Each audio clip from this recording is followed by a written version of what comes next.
আসসালামু আলাইকুম, সবাইকে স্বাগত জানাচ্ছি আরও একটি নতুন ভিডিওতে। বন্ধুরা, একটু ভর্তা খেলে কেমন হয় ভাবছেন? কি ভর্তা? জাম ভর্তা। এই দেখেন, এই যে জাম, এটার ভিতরে মশলা দিয়ে আমি মিক্সড করে নিয়েছি বন্ধুরা। এটা দুপুরে রোদ্রে এই জাম ভর্তা খুবই উপকারী। কেমন স্বাদ হয়েছে দেখি বন্ধুরা।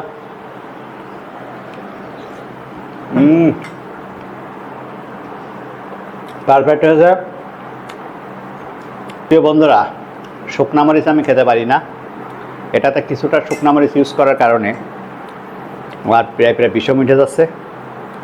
কিন্তু জাম ভর্তার মজাই শুকনা মরিচ। এই ভর্তাকে অনেক এলাকায় জাম ভর্তা বলে, আমাদের বলি আমরা জাম ঝালাই। এটাকে আমরা ঝালাই বলি। আমটাও আমরা এভাবে করি, জামটাও।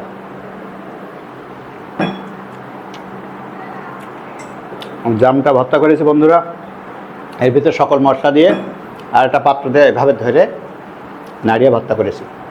তো আজকের ভিডিও এই পর্যন্ত। সকলকে ধন্যবাদ জানিয়ে শেষ করছি। আল্লাহ হাফেজ।